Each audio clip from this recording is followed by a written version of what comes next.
So hi and hello ជំរាបសួរអ្នកទាំងអស់គ្នាចំពោះថ្ងៃនេះខ្ញុំចង់ឲ្យអ្នកទាំងអស់គ្នាដឹងទៅលើហេតុការណ៍មួយដែលសំដៅទៅលើការដើរលេងសប្បាយបែរคล้ายទៅជាសោកនាដកម្មទាំងមិនដឹងខ្លួនដោយគ្រាន់តែទៅរំលេងដើរលេងនៅកន្លែងកំសាន្តសោះចំពោះករណីមួយនេះគឺកើតនៅសហរដ្ឋអាមេរិកដែល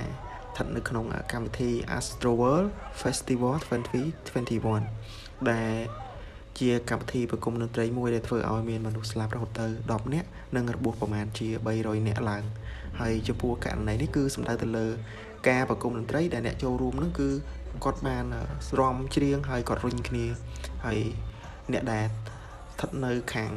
មុខឆាកនោះគឺគាត់ថប់ដង្ហើមធ្វើឲ្យគាត់មិនអាចដកដង្ហើមបានធ្វើឲ្យស្លាប់រហូតទៅ10នាក់និងរងរបួសរហូតដល់ទៅ300នាក់ឡើង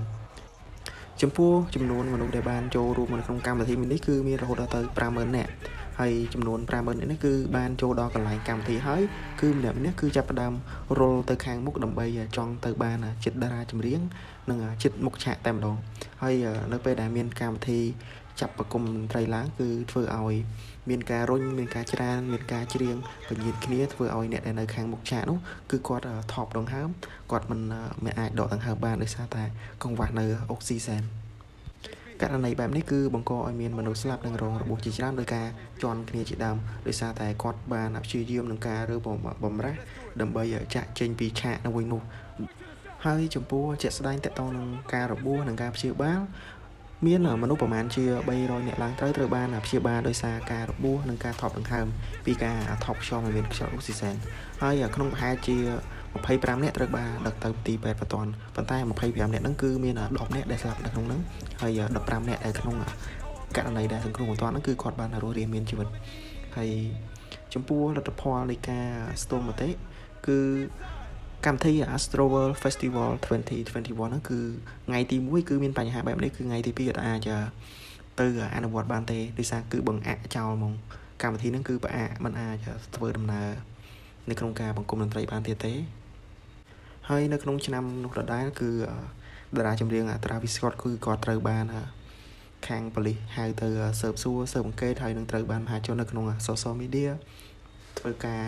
report និងមានការសាកសួរទៅជាច្រើនទី1គឺបែបនេះនៅពេលដែលតារាចម្រៀង Travis Scott គាត់បានឡើងឆាកគាត់ឡើងច្រៀងហ្នឹងគឺមាន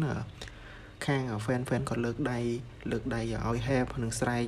ឲ្យជួយជាដើម We need somebody to help him. Somebody passed out right here. Somebody passed out right here. Hold on, don't touch him, don't touch him. Everybody just back up. Security, somebody help jump in real quick. Keep going, just keep it this way. Somebody jump in, come on, security, get in there, let's get in there, let's get in there, let's get in there, let's get in there. Yeah. Yeah. ប៉ុន្តែ Travis Scott គាត់នៅតែបន្តគាត់នៅតែ start នៅ show របស់គាត់ហ្នឹងគឺរហូតតាំងពីដើមរហូតដល់ចប់ទាំងដែលគាត់អត់ខ្វាយខ្វល់ទៅលើ fan ស្រែកដែលនៅពេលដែល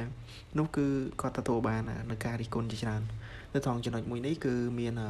Travis Scott គាត់បានបកស្រាយដែរដោយសារតែពេលខ្លះប្រជាជនអាមេរិកគាត់លើកដៃ4ហើយក្តាប់ចុះក្រោមហ្នឹងគឺមានន័យថា help ឬក៏ស្រែក screaming ស្រែកខ្លាំងថា help ជួយហ្នឹងគឺគាត់គិតថាជា style មិនមែនជាការឲ្យជួយពិតប្រាកដទេបែរគាត់គិតថាគ្រាន់តែជា style ឬក៏និយាយទៅគឺរបៀបថាឲ្យលយគាត់គិតថាគាត់ណាស្រែកយ៉ាងឲ្យលយជាក់ស្ដែងគឺ Travis Scott គាត់អត់បានខ្វាយខ្វល់ទៅលើរឿងហ្នឹងទេដែលធ្វើឲ្យមានមនុស្សរហូតទៅ10នាក់បានស្លាប់ដោយសារតែកម្មវិធីរបស់គាត់បានបង្កើតដែលការប្រគំតន្ត្រីមានឈ្មោះថា Astroworld Festival 2021គួរឲ្យគាត់សម្គាល់ផងដែរថានៅឆ្នាំ2021បទដែលល្បីខ្លាំងជាងគេរបស់ Travis Scott នោះគឺមានឈ្មោះថា Ghost Bomb You ease my mind, you make everything feel fine. You still young, worry about the sun. Oh yeah, I'm way too numb, yeah. It's way too, yeah. I think that throw that to the side. I get those goosebumps every when you done it, yeah. I get those goosebumps every time. 713, yes sir. To the 281, yeah, I'm riding on me. តបបទដែលពិសេសជាងគេគឺបទ Fin បើសិនជាករណីថាកម្មវិធី Astroworld Festival 2021ដែលបានបទ Fin ដែលល្បីខ្លាំងនៅក្នុងកម្មវិធី concert មួយហ្នឹងមិនដឹងជា